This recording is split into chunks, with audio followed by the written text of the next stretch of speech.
Well,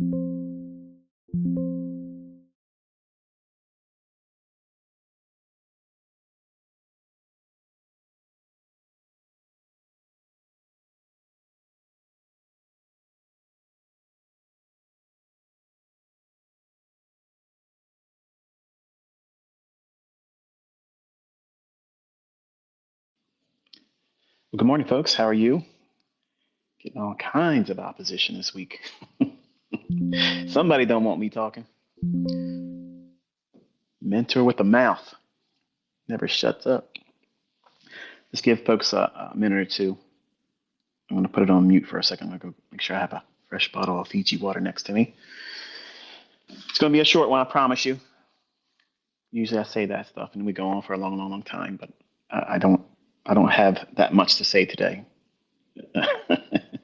If you can believe that. Just give them a couple more minutes. Let everybody sign in.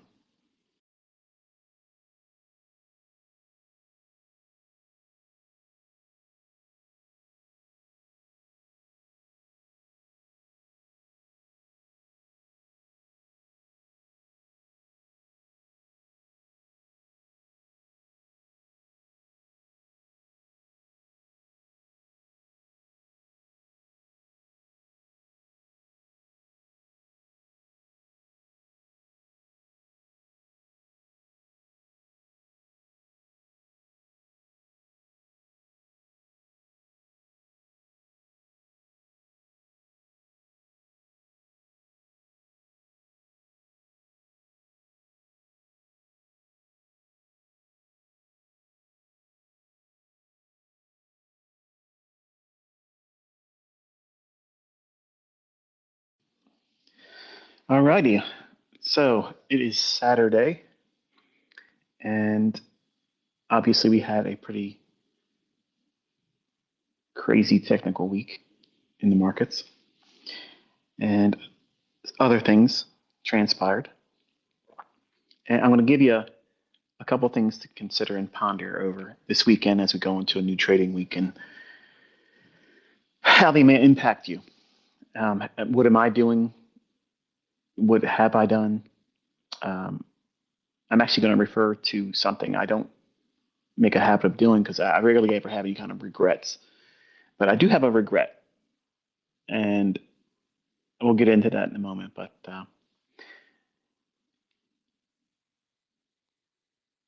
last summer, over the period of the summer months, I don't know exactly when they were, but there was X Spaces hosted by Kit, known as ICT underscore concepts. He has a wonderful community where everybody comes together and they uplift one another, they encourage one another, they remind each other that it's not easy, but it's worth doing. And I've always found it delightful to listen to everyone kind of like roll their sleeves up and show their heart. And sometimes through tears and sometimes through, making fun of yourself just to relax and realize that, it's a process. It's not easy to do what we do as traders, and all the more difficult in this present, age of corruption, manipulations, all kinds of geopolitical things. And that's why I constantly remind all of you, if you just recently started learning how to do this and you press through it and you find consistent profitability, you have done the most in terms of all of trading history. All of trading history, you chose to do this at the most difficult time to do it. So don't let it discourage you, and don't have such a high hope of expecting to do it very easily, very quickly. Just go out there and start making lots of money real fast. So it's important for me as an educator, as a mentor, as someone that's done it, um, to remind you that it is not going to be easy right now. It's going to be very challenging. The markets are going to be, well, you're going to have the rug pulled out from underneath you, the roof blown off. And if you're over leveraging and you have no real risk respect, no protocol in place to rein yourself in so that way you don't over leverage yourself. You could wind up harmed, by your own hands. And you can blame the market, you can blame this, that, and the other thing, but ultimately, no one put you in that risk but you. So I kind of like want to start this discussion today with that because I see a lot of people pushing really, really hard, trying to get a lot of money, big trades off, and they're taking on way too much risk, way too much risk. And how fast these markets are moving around, the volatility is like snap, snap. You're in there already, 100 handles in the index markets. In literally seconds, the markets like silver and gold are moving hundreds, hundreds of points. Like that's a dream come true for someone like myself that started in the 90s. Like we never imagined that there'd be a day like you're seeing today. And you can have your head cleanly removed from your shoulders just with a static price bounce here and there that would normal in a normal market condition when the volatility is not so extreme, it would just be like probably 4 or 5 points. But it's so exaggerated now.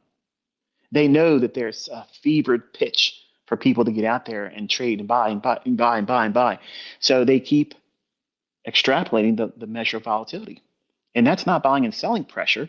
That's them controlling the price and widening the disparity between where the market was moments ago to where they want to take it next. And if you don't appreciate that measure of risk, you're doing it absolutely wrong. And you're asking for the cause and effect of not knowing something and being ignorant and having a gambler's mentality and just placing a huge bet on, let's see what happens. What's going to happen is you're going to have a whole lot of regret. You're going to have a whole lot of remorse. And for some of you, this is probably going to be the shortest career choice ever by starting trading this year because it's going to be difficult. It's going to be difficult. But inside of this, there's lots of opportunity, wild opportunity. So I know I probably piqued a lot of your curiosity, but before I go any further, I just want to make sure you guys can hear me okay. I didn't do an audio check. So I just want to ask you all if you could do that now. Just give me a 5x5. Let me know you hear me.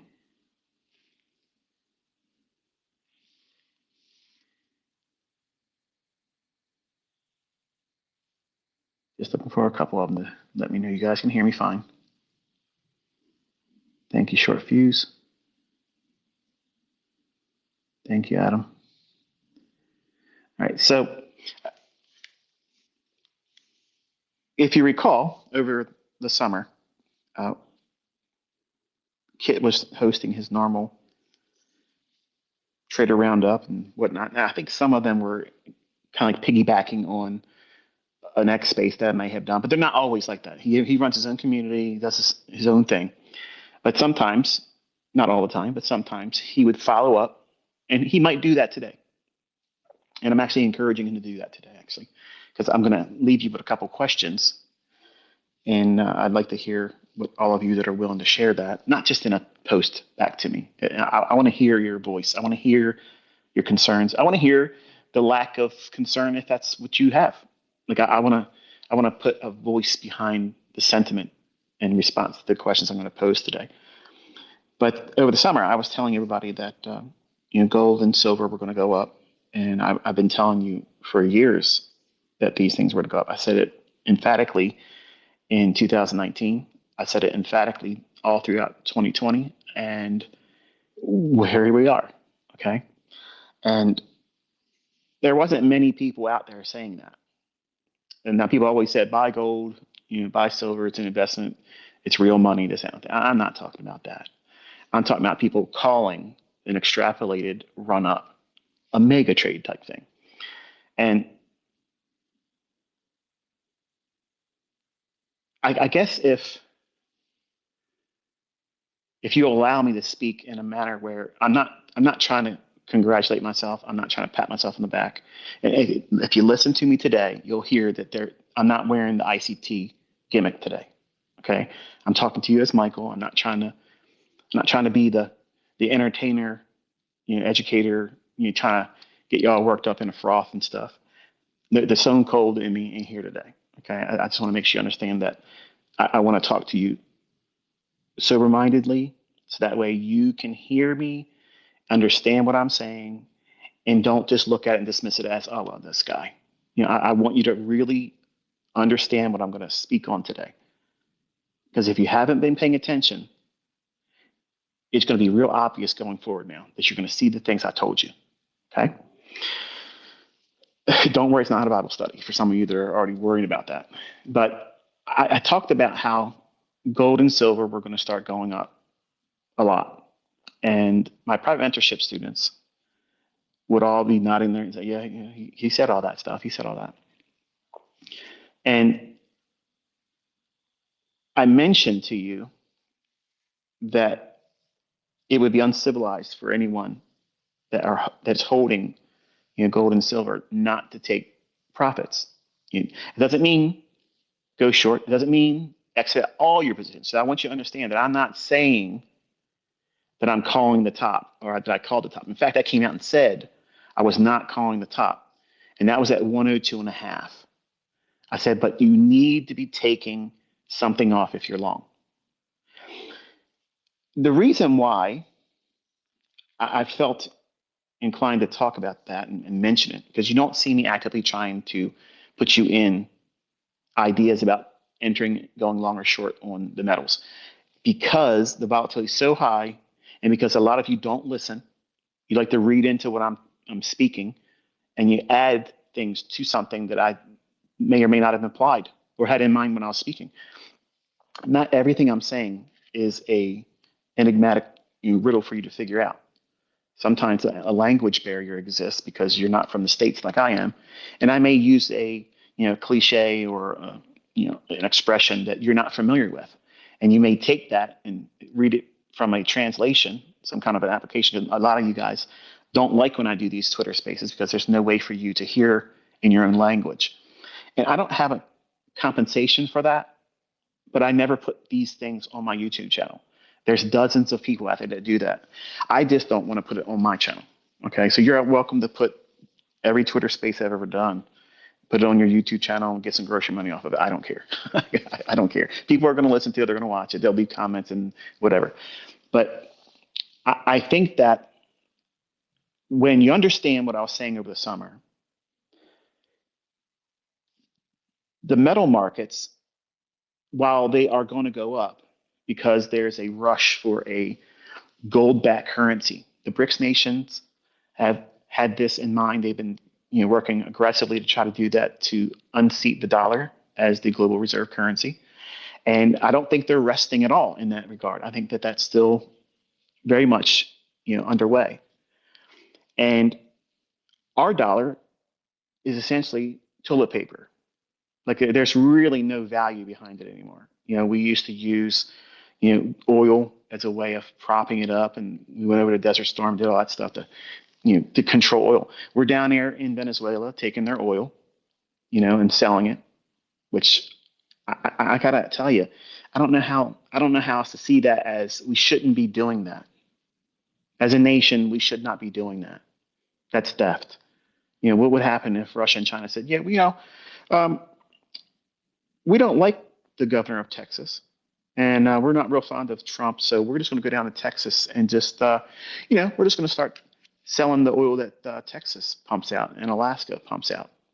So, we're going to do it for the benefit of the Texans and Alaskans and for the American people. It doesn't sit well, and it's, to me, that's a big warning sign. And I got to remind all of you that I have never voted. I'm not a Republican. I'm not a Democrat. I'm not anything, because I know that bird has a right wing and a left wing. And it's not a bird that I want to fly with. Like I don't believe either side is doing what's best for our country. And if you haven't been paying attention, just look around. Just look around, and the things that are happening globally UK, Ireland, all these things are migrating here. They're happening here.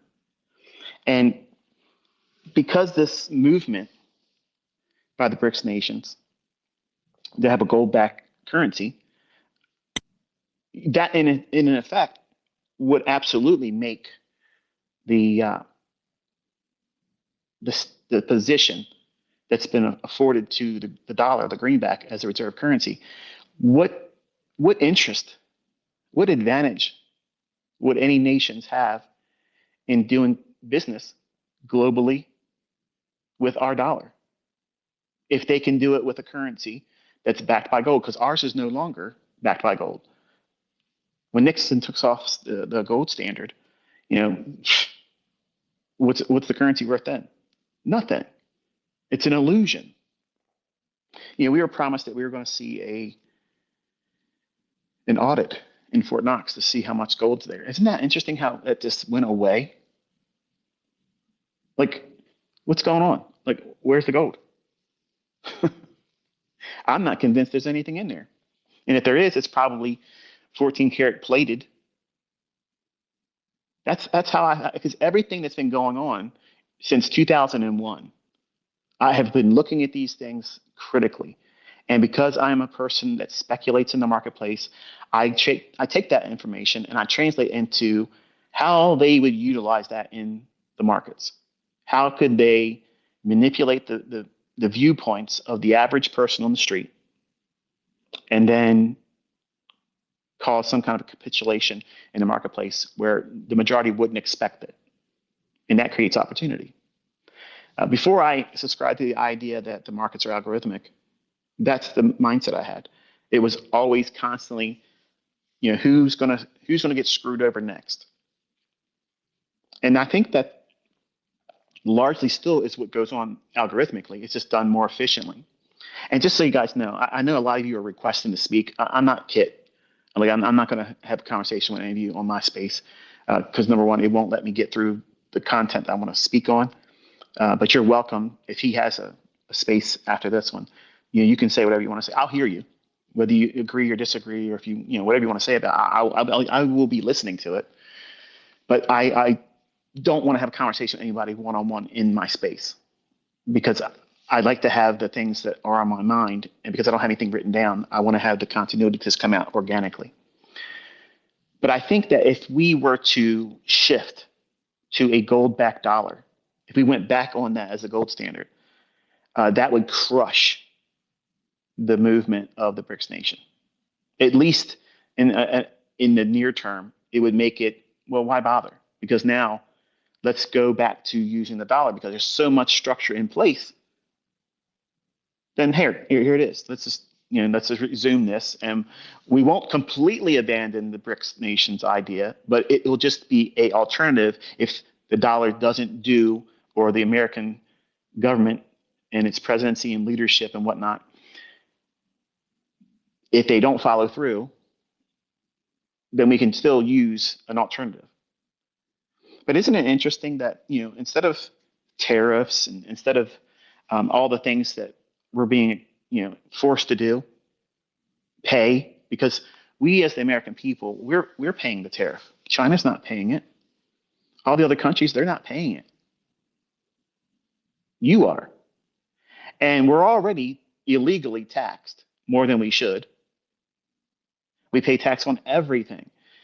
And the morons in Virginia that had voted for this nutcase that came out in the first week of her career signs into legislation that there's going to be all kinds of things that's going to raise up taxation. Like, what are you talking about? I'm reading things about how states want to include a bicycle tax. If you want to ride your bicycle, you have to pay a tax every year to do that. Eventually, what's going to happen is you're going to be paying an oxygen tax just to breathe. But they don't own that. They don't own the air.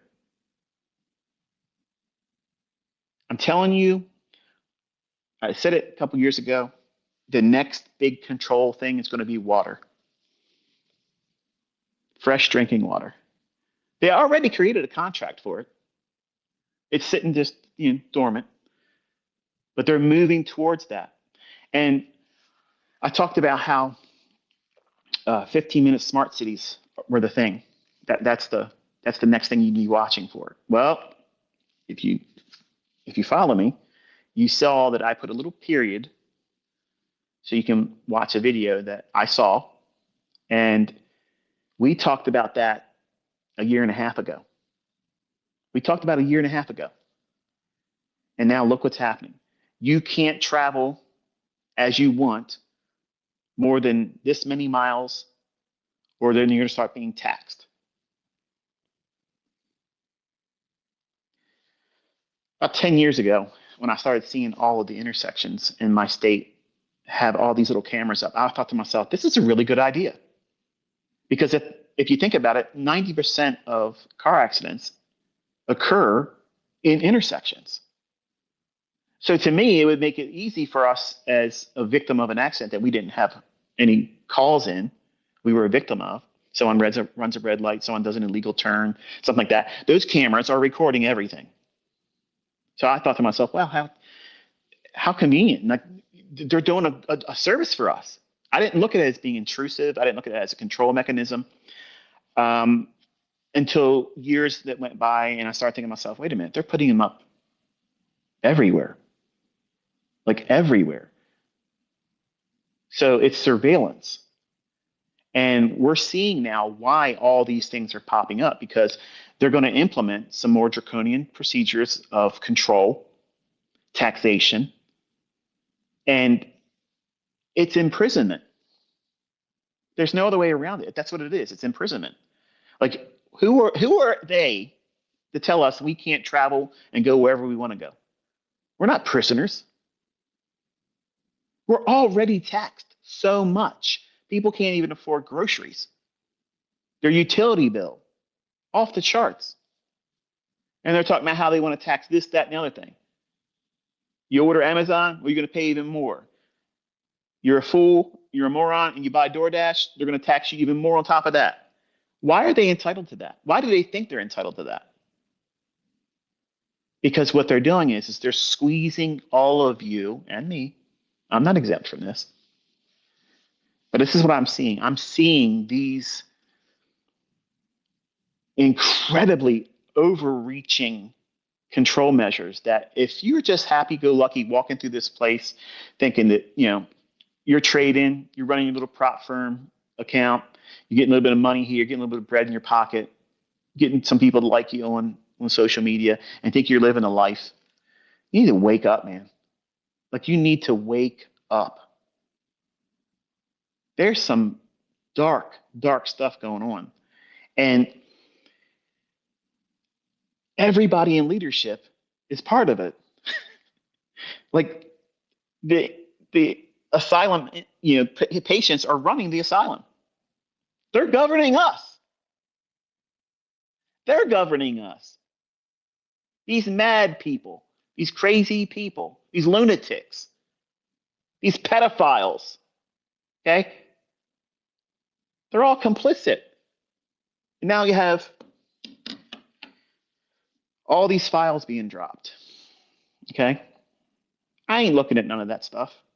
I don't want to know what they were doing. I already knew enough to know that they're sick. These people are sick. They're demonic, and they're disgusting monsters. And it's not surprising to see how all of these people are rubbing shoulders with our quote unquote senators, our leadership, our representatives. Let me say it that way. I don't like the term leadership because they're not supposed to be leading us. We're supposed to be telling them what we want as the people. It's the people's nation. It's not the senators. They're not kings. They're not queens. They don't have crowns. We kicked England's ass and said, no, you ain't going to govern us. To do what? To come over here and have worse. By small little samplings of the arsenic, We sipped it a little bit more, a little bit more, a little bit more. And now look what we got. 1% tax. We went to war over that.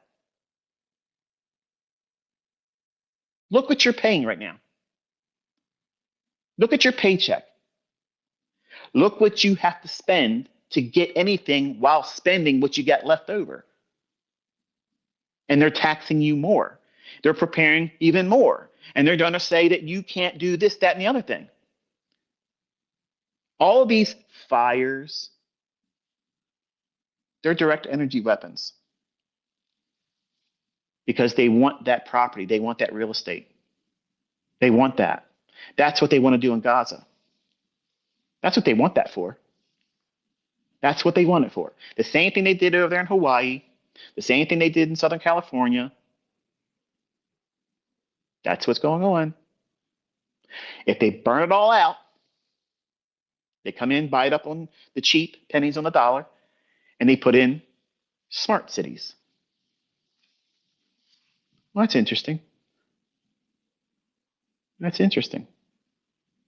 Why would they want to do that? Well, you might want to research that. Look into it. It's all part of Agenda 2030. We only have a few years left before we get to 2030, folks. Things are going to ramp up extremely fast. And if you're not paying attention, you may be shocked of all the things that's starting to pop up. They're popping up so fast, and it's going to affect all of you. It's going to affect me. It's going to affect everybody, whether you make a lot of money, whether you don't make a lot of money, whether you're Republican or Democrat, whether you are in the United States or another country, it's going to affect you. It's going to affect you. So my question is what are you going to do about it?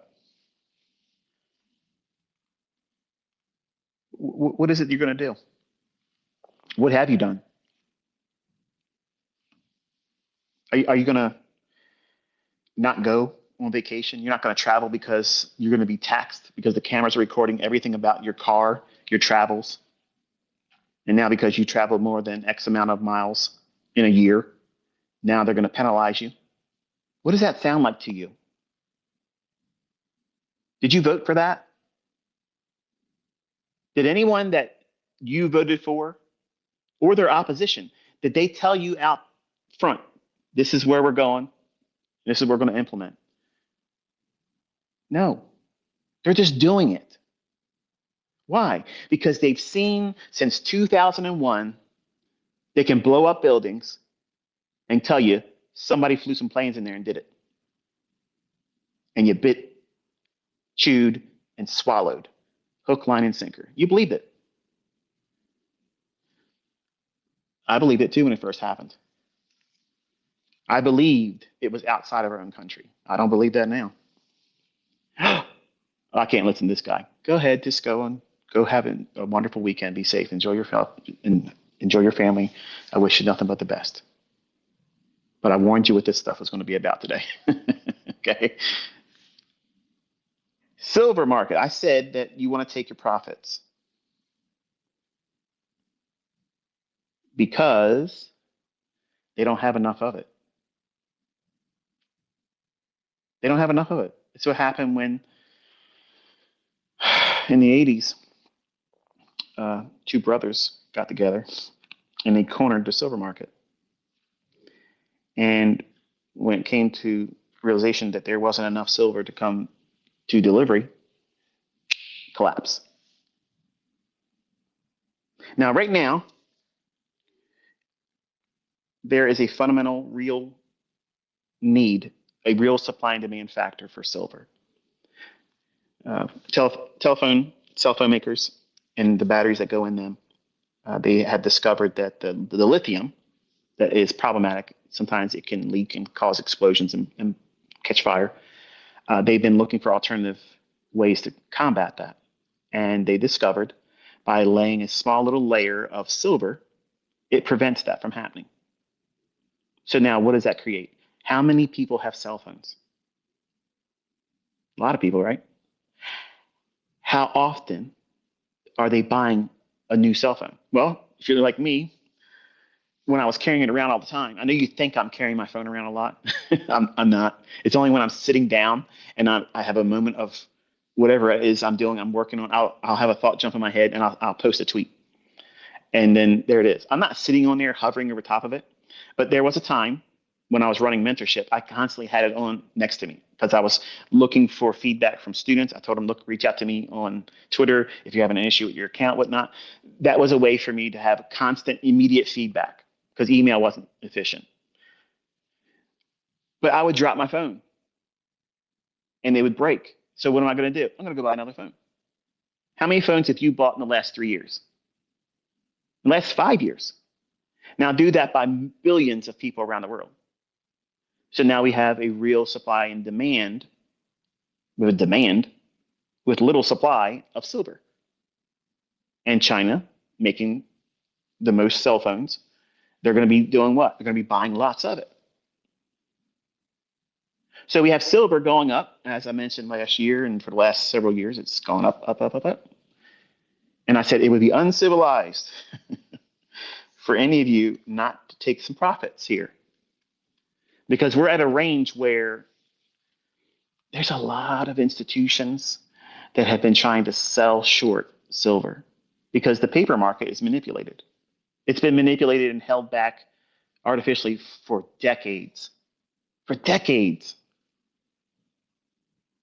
And we went into a new frontier. 60s, 70s, 80s, 90s, 100s, all the way up to 121.70. Just shy of $122 on silver.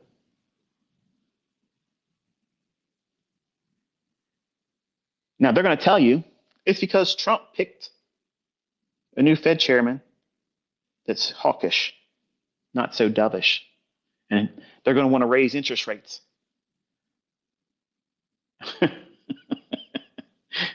I promise you this, if you haven't learned anything, when they come out and tell you this is the reason why this is happening, that's not the reason why it's happening. That's not what it is. That's the excuse they want everybody to get on social media and talk about and say, oh, yeah, this, that thing, because most people are lazy. Most people listening to me are going to just listen to what I'm saying. And if you like me as a person, if you like me as a mentor teaching, you just believe everything I say.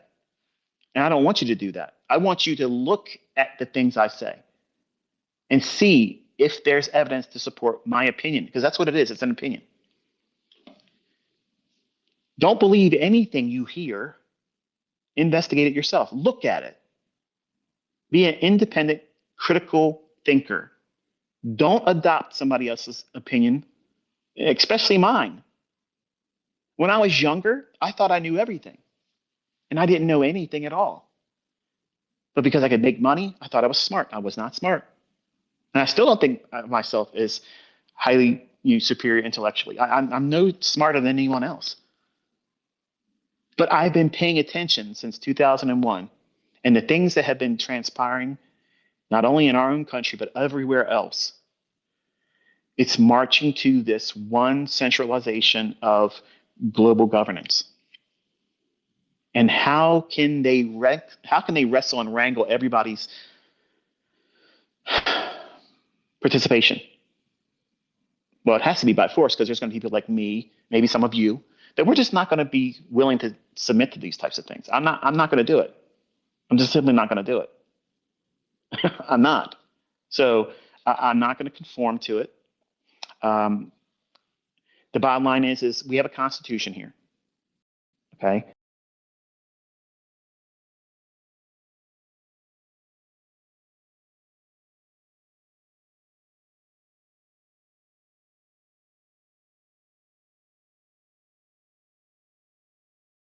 And your country may or may not have something similar to that.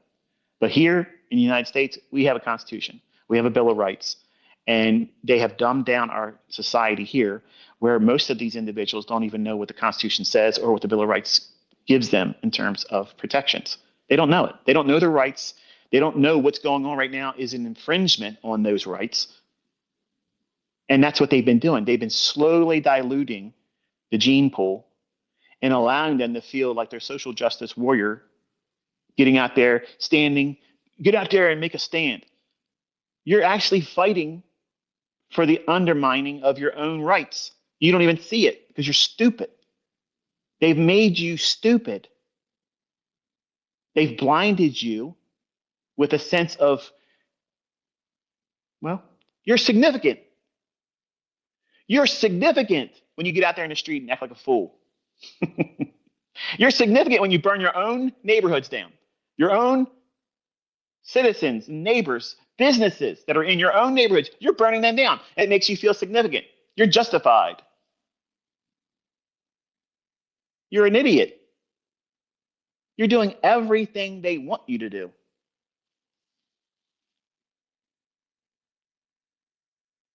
And when silver climbs up, 120, they got a perfect excuse why they're going to do the rug pull.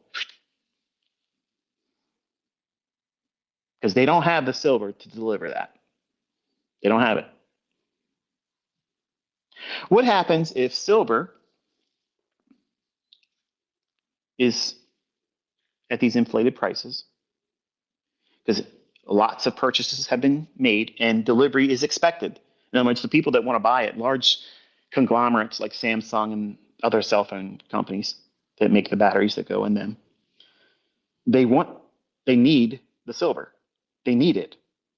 So when they're buying the contracts, they're not buying it to profit. They're buying it because they want to take delivery of it. There's a difference. Okay. So imagine if the market was trading at next to the close of the contract month. We don't have a January contract. Okay. Right now we're trading in March, and when March expires, the last day of that month is the final delivery day. Where if you're trying to take delivery of the silver, that's the day you got to get it. And then we roll over to May. We're in an area where they have to get control over this thing, because if they don't have the silver to deliver it, these exchanges like the COMEX, they do things like this. And it's not widely known, okay? But this is what really goes on. If there isn't a way to deliver it, okay, if you are buying a commodity, whatever commodity that is, it's on the exchange, then we're going to use silver as the example. If there is no commodity or supply to deliver to those individuals that want to actually receive it, they bought the contract, they assumed the responsibility and risks of it, all the risk of holding that contract and the fluctuations in price. If they bought it and they made money on the contract valuation, that's one thing, okay? But they're not in it for that. They're in it to actually receive all of the silver in their hands, because they want to use it to manufacture that little layer of silver in the battery on the cell phones. So that way the batteries don't overheat and blow up and cause fires. So what happens when there is no supply? What actually happens is the parties exchange through cash. And they'll say, okay, look, we don't have it. So it's trading at 120. Will you take 110? Will you take $100? Because they don't have it to give. So they start bartering. And if you don't understand what this really means, is they're going to control the justification why the price goes down when it's really algorithmic. That's what was going on. It was a controlled demolition. But from the exchange perspective, where there's a large conglomerate user, now I'll give you an example. This is a real world example, and you can go watch a video of Mr. Williams, Larry Williams. He actually did this. He got into the sugar market, and he bought lots and lots of sugar, and he bought most of it. He cornered the market. His words, it was legit. And he literally was selling his his sugar, table sugar, white sugar, the poison stuff they put in everything to feed cancer and whatnot. He was selling the sugar at a higher price than it settled at on the contract month he took delivery of. So he received and took delivery of the sugar, but he was selling it at a higher price. What happens if it's you that has to supply the commodity? See, he was taking delivery of it. He wasn't supplying it to the market as a supply.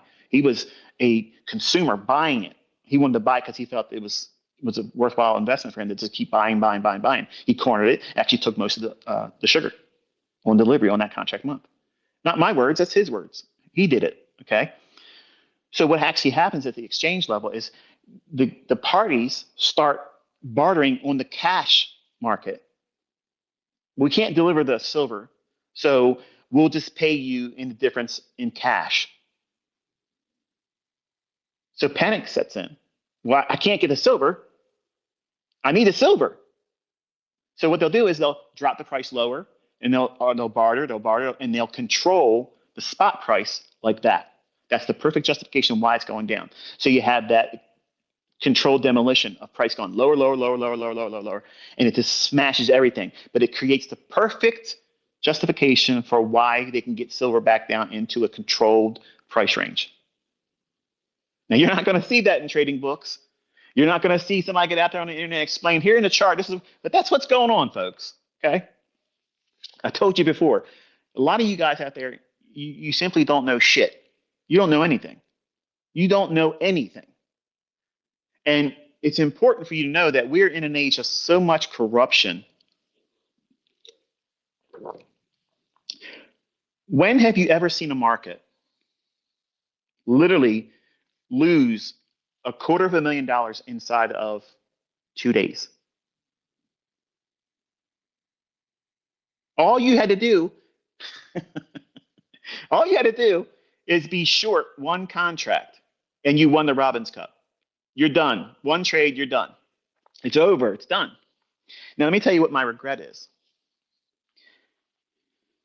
Thursday, I was thinking to myself, I got an unction. Okay, and I told you that if you were watching my other channel, you've heard me talk about this. So I promise you, I'm going to respect the atheists in here. I'm not going to talk about the things that I could talk about out of respect for you. Okay, because this is not the venue for that. But just so you know, I got an unction on Thursday. It was like a strong intuition, like a strong tug inside of me that I should have bought a lot of 85 put options on silver. And it was nagging at me. It was nagging at me.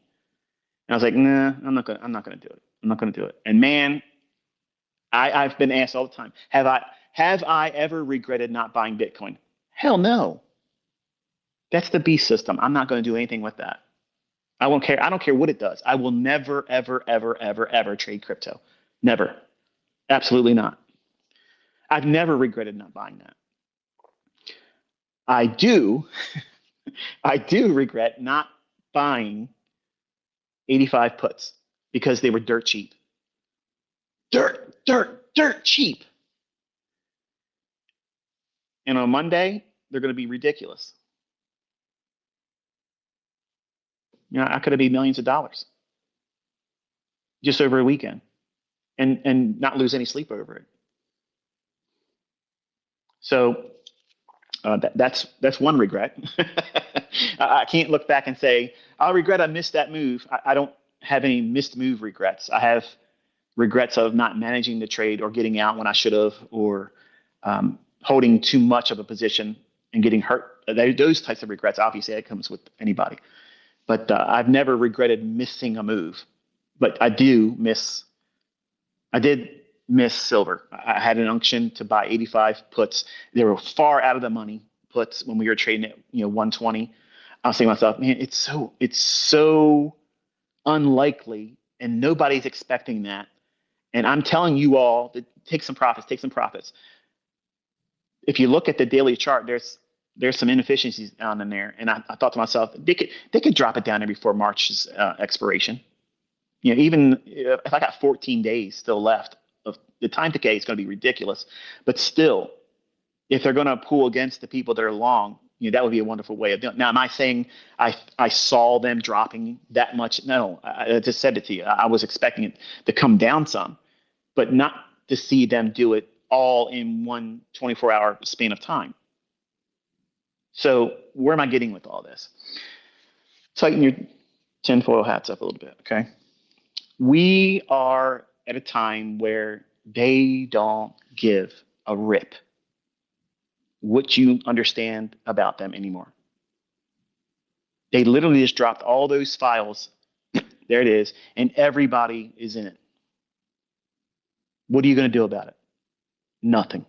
You're going to talk about it on social media. You're going to say they're disgusting, whatever. And the whole time they're doing things and having oligarchs that were not elected influencing the outcomes of how our countries are ran, what we can do as the people, what limitations are placed on us. We don't vote for these things, but it's all happening. They're making a mockery of everything. Every sanctified thing from marriage to governance to representation and overreach. They're doing it and they're shoving it down your throats and saying, what are you going to do about it? What are you going to do about it? What can you do about it? Nothing. So what? You're going to stand out there on the side of the road with some signs and say, oh, this, that, and the only thing. They don't care. They don't care. They don't care. They're doing whatever they want to do. This is their world. This is their world. We are all vermin to them. We need to be exterminated. And if they can profit off us or use us like batteries, that's what the Matrix is showing you. That's what they do. They use us as a consumable commodity. And once we use up our usefulness, we're discarded. And you need to be paying attention because it's coming fast, really, really fast. And what's that mean? It means that you're going to start seeing crazy levels of manipulation in the marketplace where I told you, what happens if they take it away from us? See, that was a controlled demolition. It wasn't a sudden just, it's gone. It dropped 20 full handles in silver. That would be a lot. But what happens when you start seeing that? What happens when you're in the market and you start looking at your little squiggly 1 minute, 15-second charts or whatever it is you're looking at, looking for an ICT-PD array, and all of a sudden, price ain't updating anymore because it's off the chart, lower. The whole price axis on the right-hand side doesn't reflect it because it's off the chart down there. What are you going to do? You're going to start sleeping good at night with that? You're going to feel empowered? You're going to feel like it's time to start doing 15 contracts because your prop firm says you can? Or is your ass going to clam up like that and think, oh no?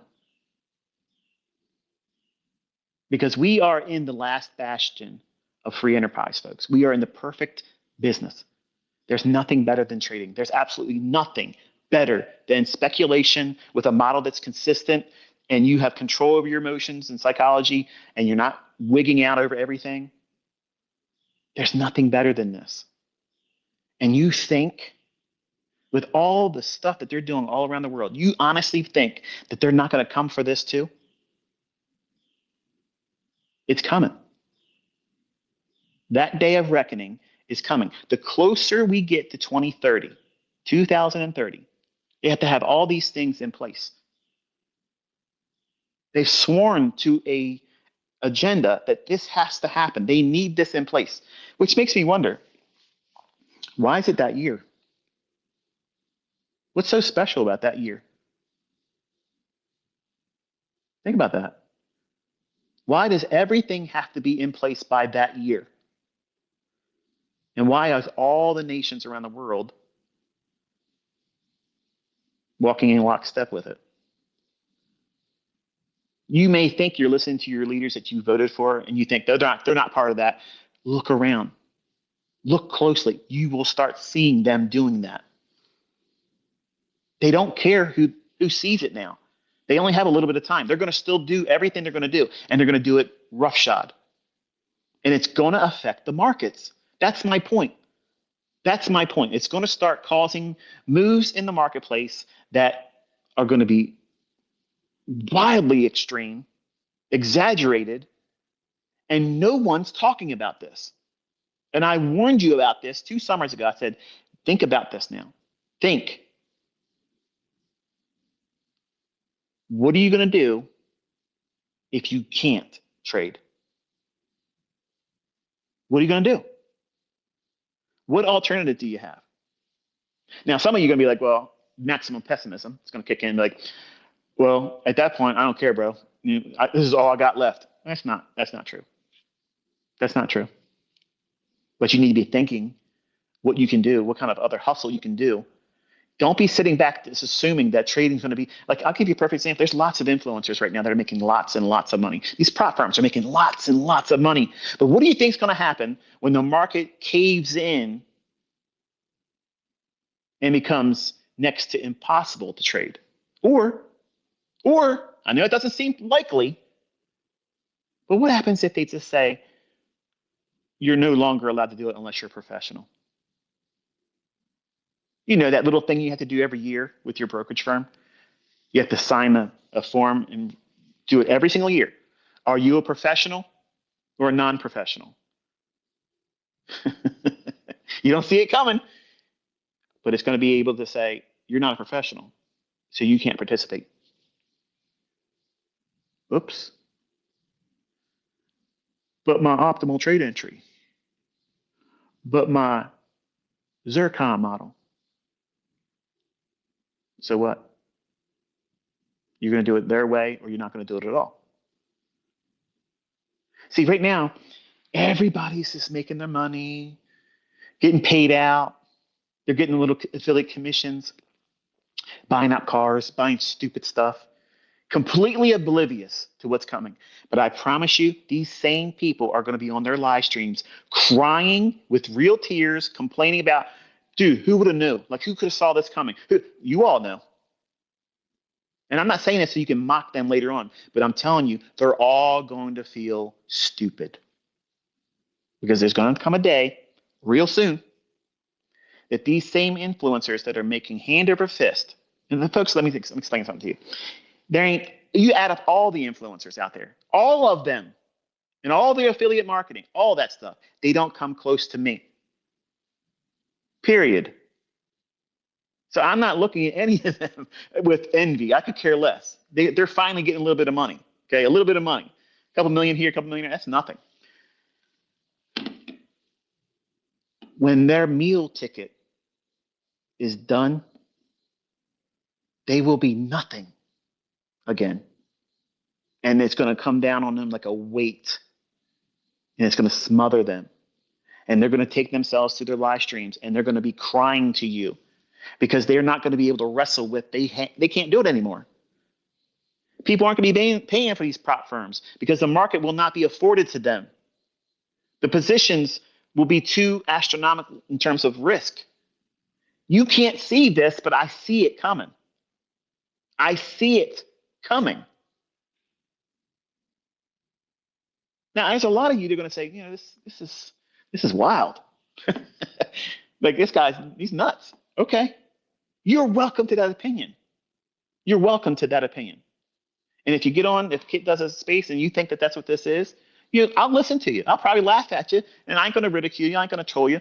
You're entitled to believe that. But who else was saying you better take some of that money before silver dropped $200,000+ a contract? I said this in every major move, every major move. And I'm behind a paywall with a legion of people that can come out and say he's lying. I did it in Bitcoin. I did it in all the other commodity markets, in currencies, in the dollar index. For 30+ years, I've been doing this stuff, folks. And I'm going to tell you something, okay? And I need you to really listen to this. I have never seen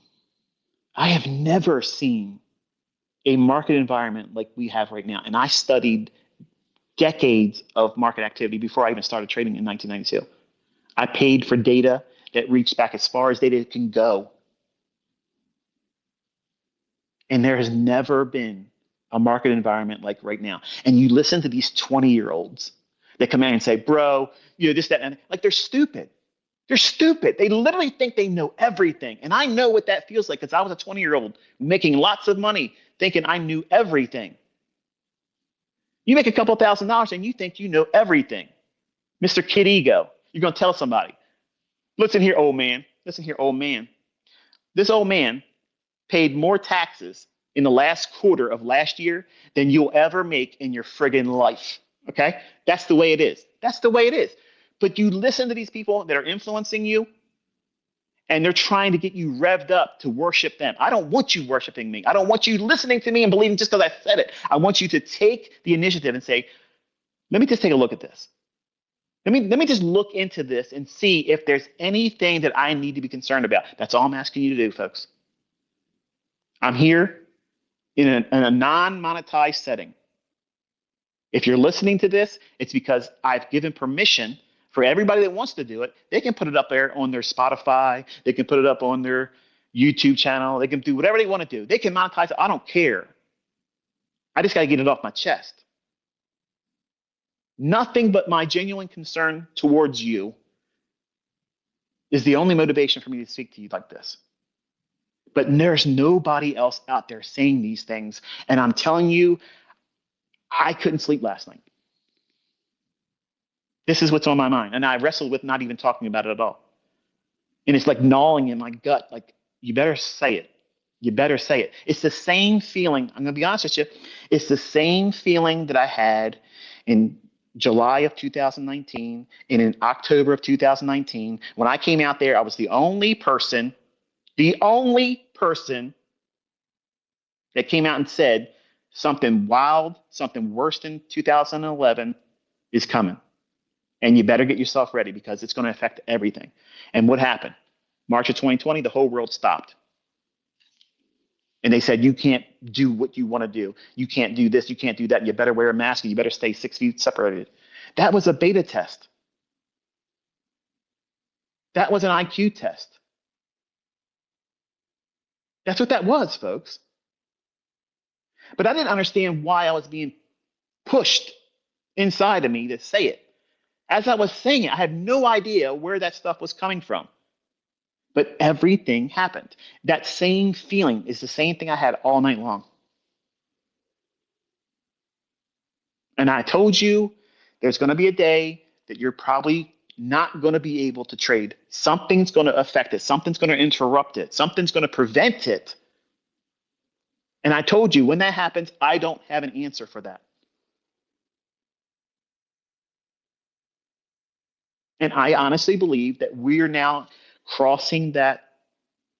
We're at the precipice. We're tipping over right now. And because they are doing everything in our faces, almost daring us, do something about it. I'm not saying uprise against your government. I'm not saying that at all. I'm not saying go out in the streets and do any kind of protesting. My question to you all is, what's your response to it all? Like, what's your response? Like, how are you going to navigate your world if they tell you you can't leave your neighborhood only so many times, so many miles in a year, or they start taxing you? Because that's what's coming, folks. It's draconian. It's worse than that novel 1984. If you've never read or listened to the audiobook of 1984, honestly, you need to do it this weekend. That's absolutely mandatory reading. Because while that's fiction, they're using it as an instruction manual. They're using it as a standard operating procedure and then doing worse.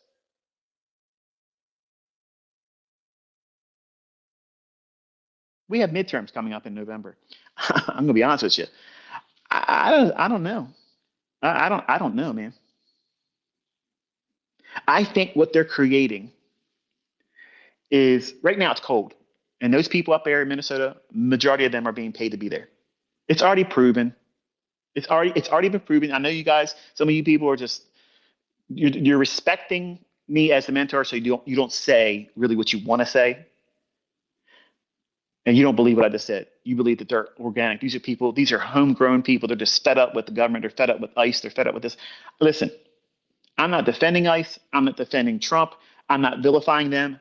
I don't have a horse in that race. I just know what this really is. They want you and I to pick a tribe. They want us to pick a side. Because if you're on a side, you're on the chessboard. You're in the game. I'm not either one. I'm outside of it. I have objectivity. I can see it for what it is. I'm not going to be someone in the streets running around, videotaping, getting up in people's faces. Like, I'm not doing that. I'm not going to do it. My family isn't going to do that. I don't think that you should do it. It doesn't do anything but cause problems for you. And it forwards their agenda, division.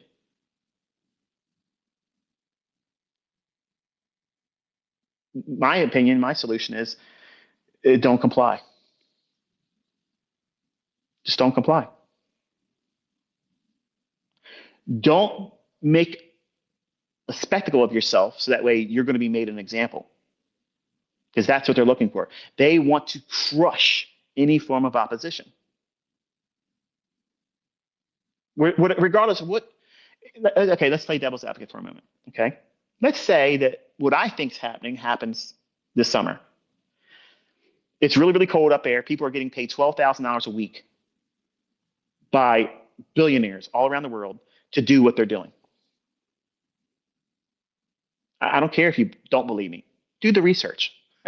It's readily available, and they're not even hiding it anymore. They know people are so divided. They're so bent out of shape that, and they're struggling financially. Look how expensive things are. You don't have a skill set. You didn't go to college or you dropped out. You are not highly motivated. You don't have a business, and you have low self-esteem.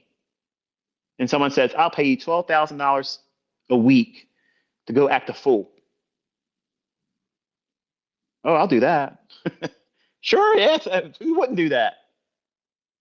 As a younger teenager, I might have considered doing that. And I'm going to be real honest. As a younger teenager, Michael, I may have done that. There was a time when I was just being a punk, and I may have done something like that. But because of my age and my maturity, I can't imagine doing that now. Even if I wasn't in the position I'm in life right now, I can't imagine doing that because it just goes against everything on who I am a, as my character. I'm not that type of person, and I see what's going on is a form of division.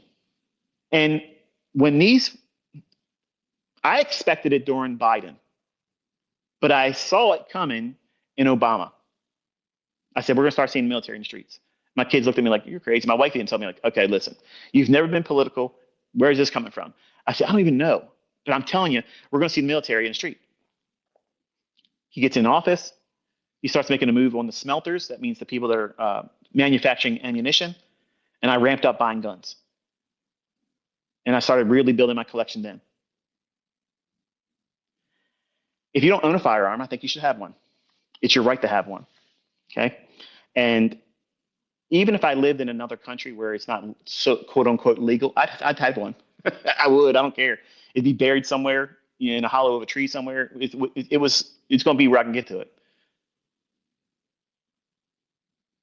There's going to be a day coming where they're going to say you can't do something, and you're going to be met with a choice.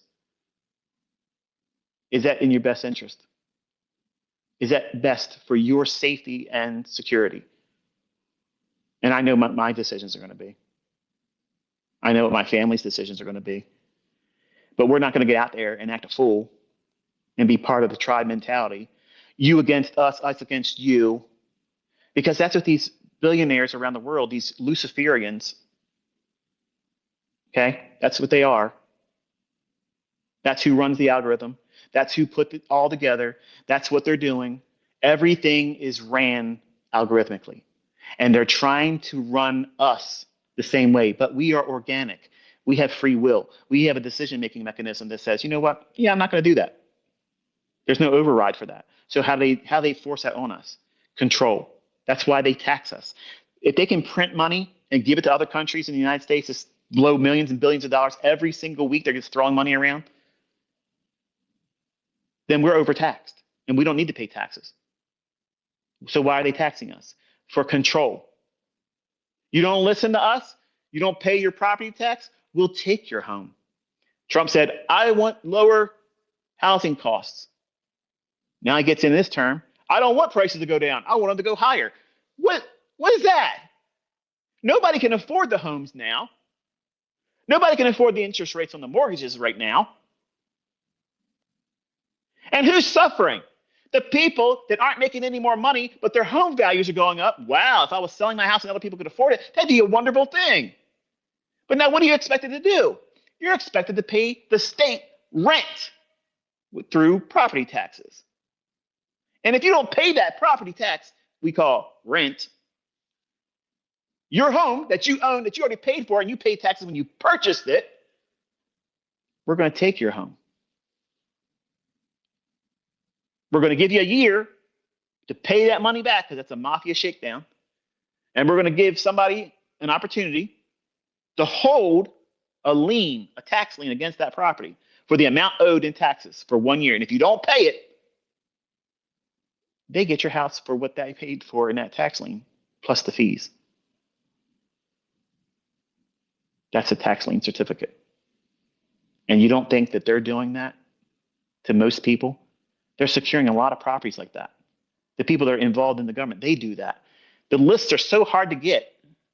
Yeah, there's lists out there that people can do it. And I've done all that stuff. The point is, the best properties, the best things, the government's doing that.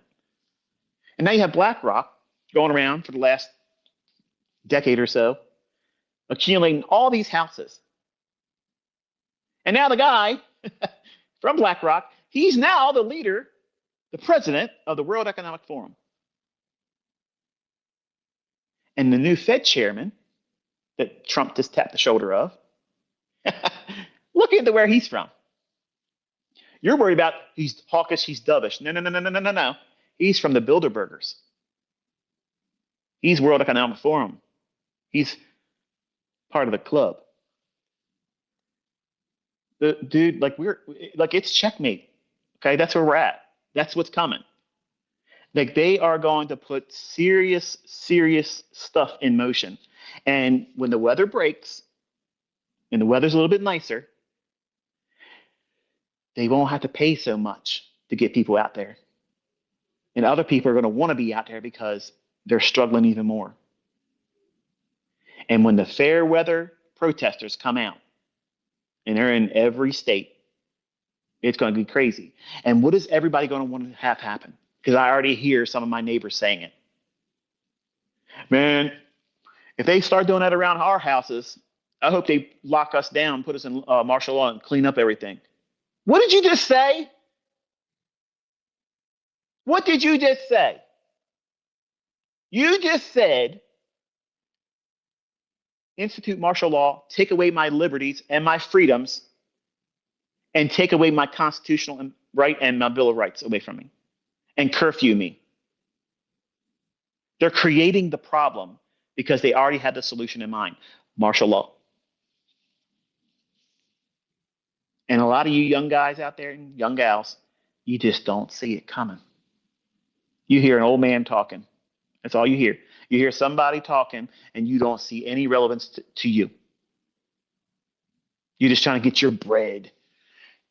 You're just trying to get your bread, bro. Fools. Fools.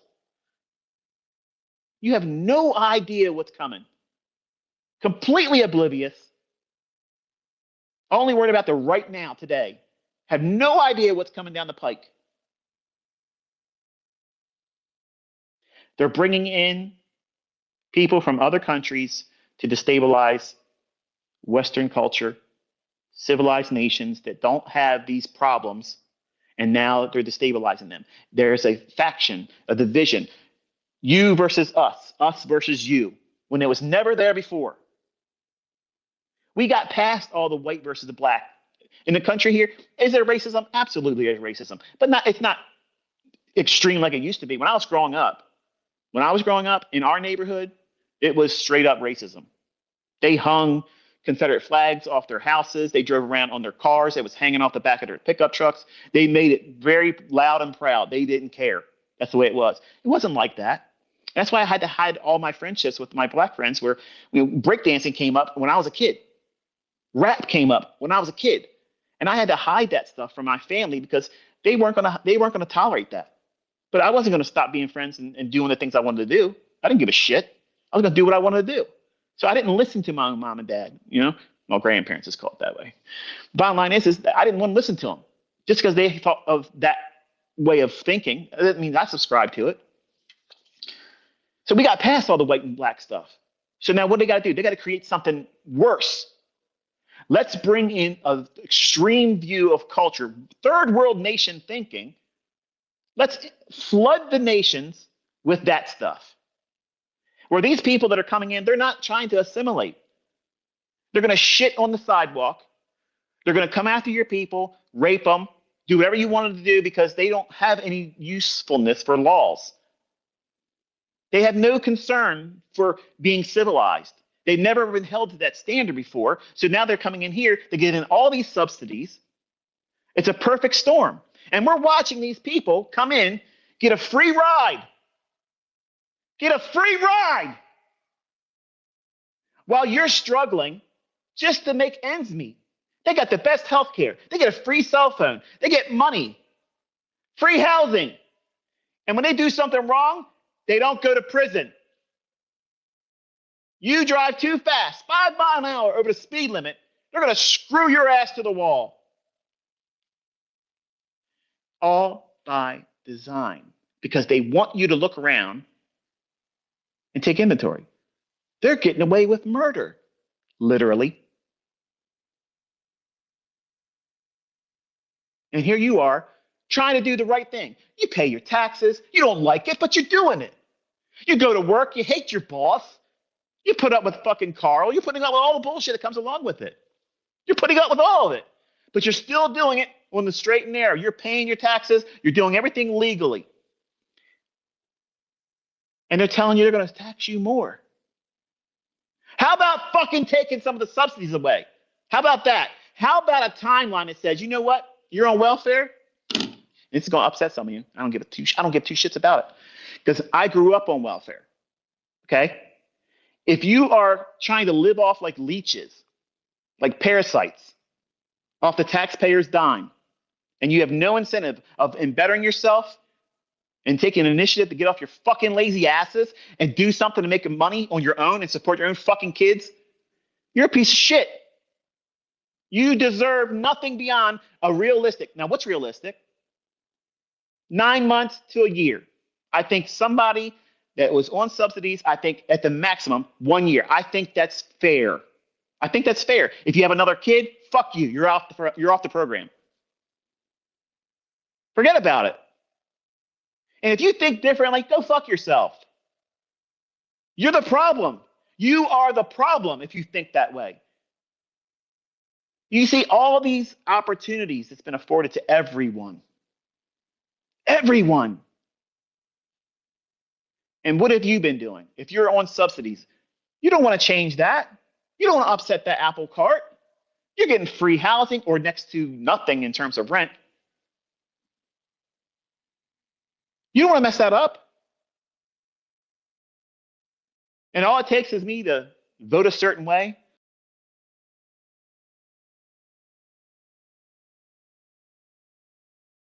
Or not vote a certain way. And I can keep mooching off of society like this. And you call that living. Wow. Wow. You sold yourself short. And you bought the whole program that they want.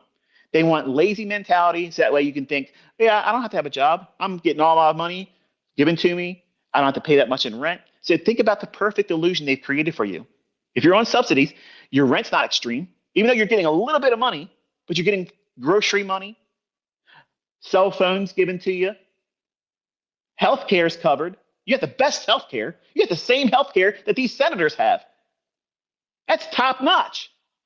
It costs me $3,000 a month to have something equivalent to that. How about that? How about that? But you think you're a king and a queen sitting around thinking, man, this is great. I don't want to mess this up.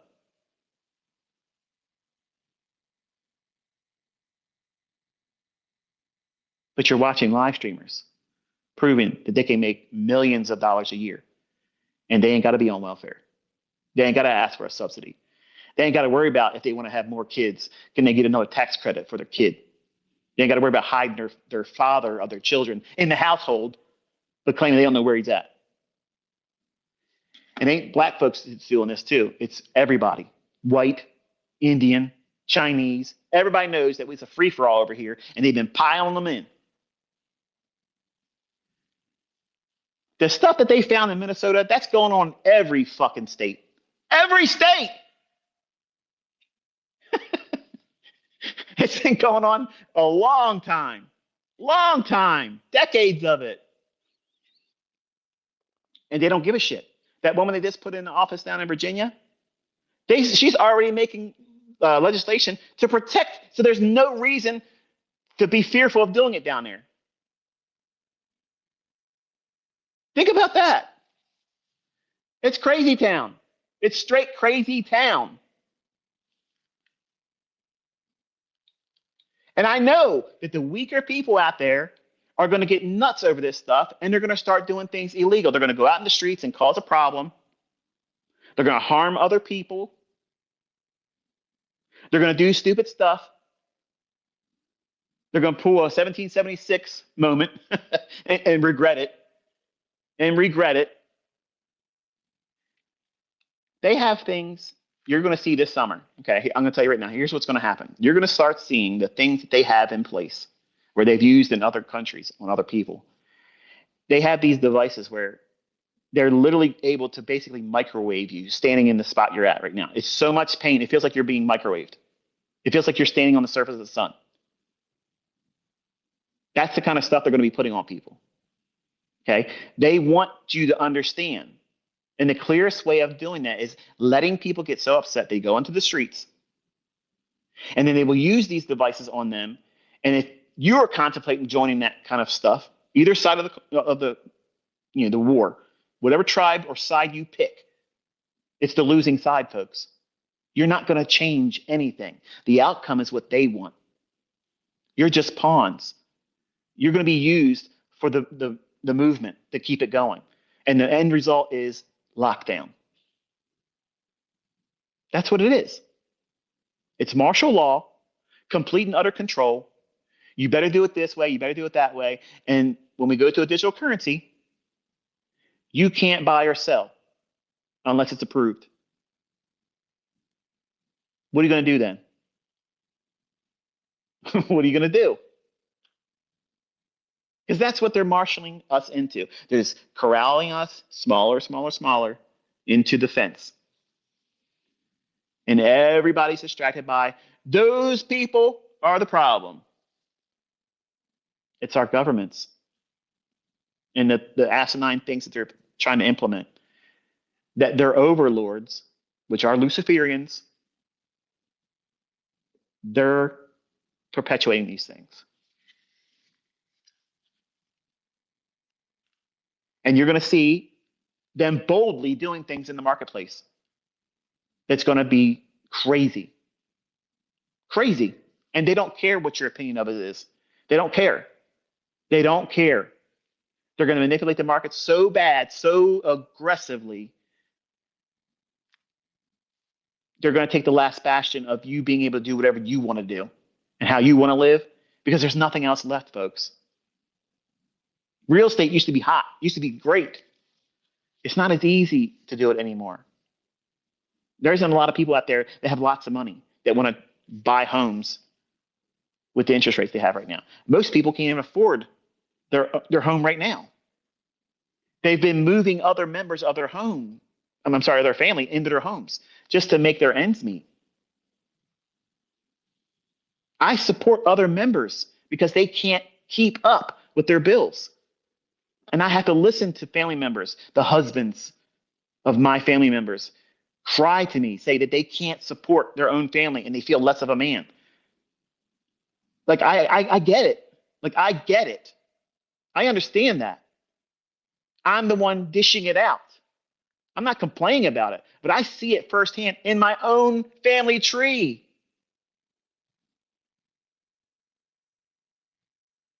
A lot of you think that I'm walking around here with rose-colored glasses and thinking, he's rich, he can't see it from our perspective. You have no idea. You have no idea. If I didn't see it this way, I wouldn't be here on my Saturday talking to you, ruffling your feathers, making you think about what you need to be doing. And I'm aware. I don't have the answers for it. But if you're going to be blindsided because you just didn't know it's coming, it's worse.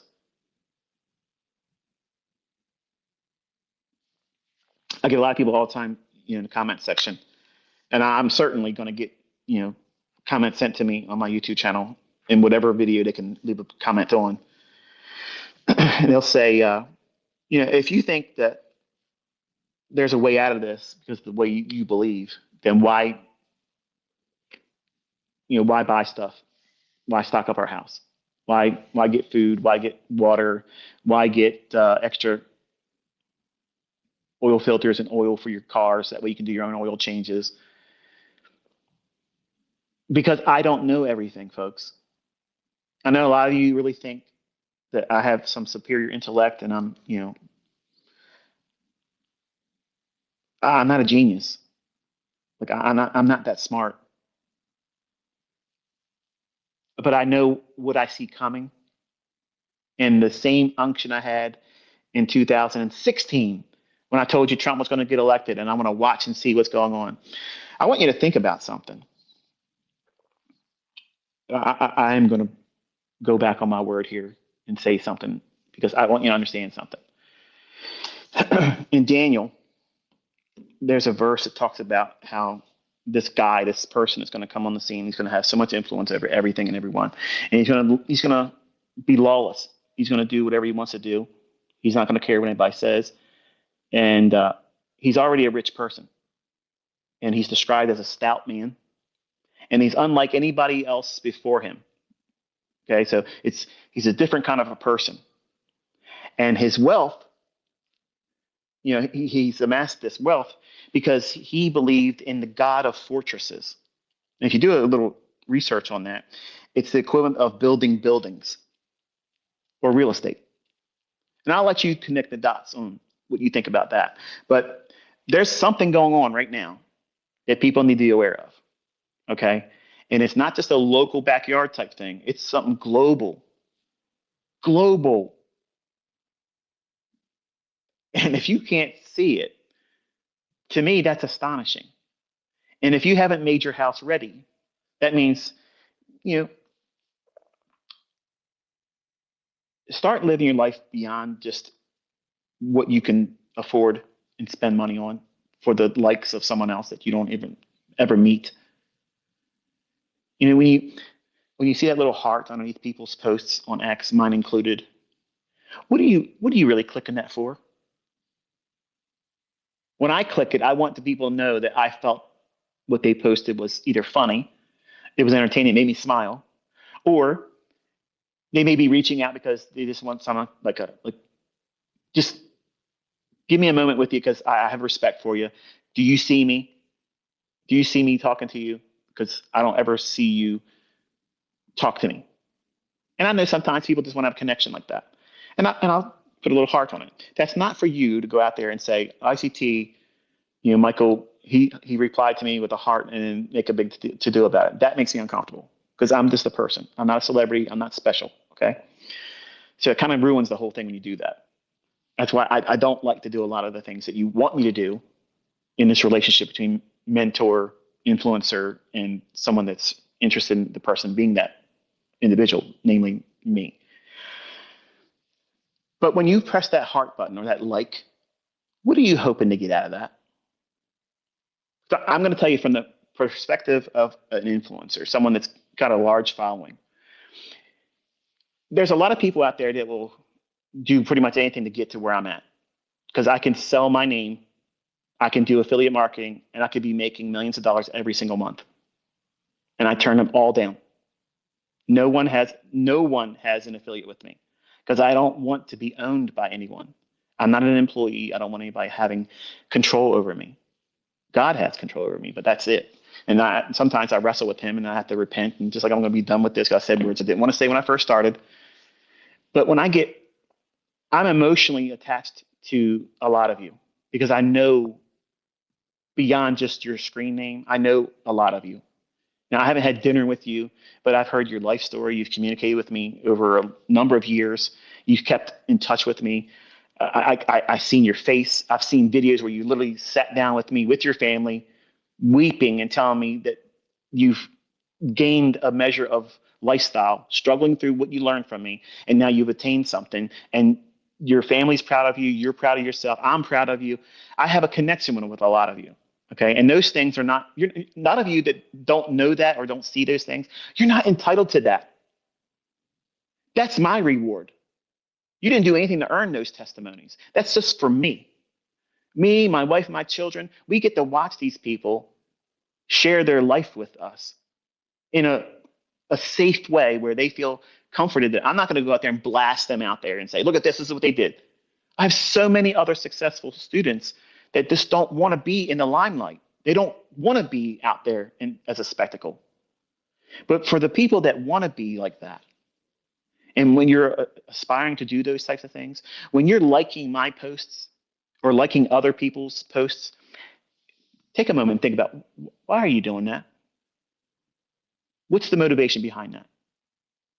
What are you hoping that you'll gain from doing it? What's the return on that investment of you pushing that little button? What's going on? I'm going to tell you from this side of the influencer, okay? 90%, if not more. I've often thought about doing this, but it just feels, I don't know. I wouldn't be received the right way, but I've always thought about how I could go on a YouTube channel and go into the comment section because you can comment on my videos. You see your comment, but you don't see anybody else's comment. But I see everyone's comment. I see everybody's comment. I read every single one of them. And I do it 2 times a day. I'll do it in the morning. Once I get caught up, I'll go through and I'll read them. And then before I go to bed, I usually go through them again. And it's listed by the most recent one. So I know where I cut off from the morning and where the other ones ended, most recent comment. And I don't like them because you can't see it. It has to be allowed to be posted to the channel. And sometimes YouTube lets 1 or 2 comments get through. I don't let them comment. I don't let those comments go on there. But there's one on the most recent live stream I did. One comment. It's this little flame the guy's doing like it's fire, right? I didn't authorize that. Like I didn't allow that there, but it's there. Okay. So when I take that away, don't be offended. I just want to be continuously doing the same thing. I didn't put that there for other people to like it, but other people are liking it too. But my question is what do you think my opinion of all of you are when you like my post? Because this is what I see. As an influencer, I want to know if you resonate with what I'm doing. I am not looking for you to puff me up and worship me. Every other influencer out there wants that. Some of them are my students, and I get it. But I want you to understand this. If you're not content with your own success and you need other people to fluff you up because of likes, because of talking about you, what's it really going to take for you to be content with success? If you're making millions of dollars, and some of you are, and you're still out there looking for validation, why? Why are you doing that? Why can't you be thankful, appreciative, and content with the success that you're having right now? Like you need everybody constantly blowing smoke up your ass. Is that what you really need? Like, is that what you need? Because a lot of you young people, that's what you think that this is all about. You want to be looked up to because you think that status of significance is greater than just being successful and not needing to go to work because you can carve out your own paycheck. And I'll say it in plainer terms. You're so down and out and miserable and depressed right now. Your sense of self worth is so low that even if you were making millions of dollars a month, you would not be content because you want others to see you as worth it. That's what you want. And I'm telling you, as someone that's gone through that whole thing, that never gets satisfied. There's never enough likes. There's never enough attention. There's never enough pomp and pageantry around you as an entity online, as a personality. There's never going to be enough if that's what it's all about. You're never going to be satisfied. You're never going to be happy with that. So don't start there. When I did that ends playlist on YouTube, I was hoping, and I get a lot of feedback on that playlist from the videos. They're the most wholesome comments out of all of them. Out of all the videos I've ever posted, the most down to earth, the most appreciated by me as the author of it, producing the content. They're the most heartfelt and sometimes tear inducing because I can feel it when you sit there and you tell me that this really makes sense. Like you stripped it down to I don't have to worry about making a lot of money because now when I thought about it, I never thought about just paying my rent with this, and that's all I got to start with. If I start, it makes it easier. And then 6 months later, they come back and look, I'm doing it, and I have enough money to cover the entire year of rent. And I'm now saving for a down payment on a house, and I'm doing this and I'm doing that, and it's so much better because I was putting so much emphasis on needing to do bigger and better than I needed to. I got caught up in all this stuff. I got to make trades like ICT. I got to make as much money as this person over there, or I'm not winning. I'm not succeeding. And to me, that's unfortunate. And I'm thankful that I did that playlist because it allows people to have a realistic beginning point and not place so much emphasis on being superior right from Jump Street, right from the beginning. Having a very realistic approach to where you're going to start and where you're aiming for first. Not, I want to make $1 million. I want to make millions of dollars. I want to be super rich. Of course, that could be a byproduct of everything, but that shouldn't be the number one milestone. Like that's the first rest stop in your pursuit. Nothing is good enough until that. That's not good. And I'm saying these things because I want you to know going forward, it's going to be harder. And it doesn't sound encouraging. Usually I come out here and I rabble rouse and get you all worked up and get you pumped up, ready to run through a wall because you're like, man, I'm going to do it. I'm going to do it now.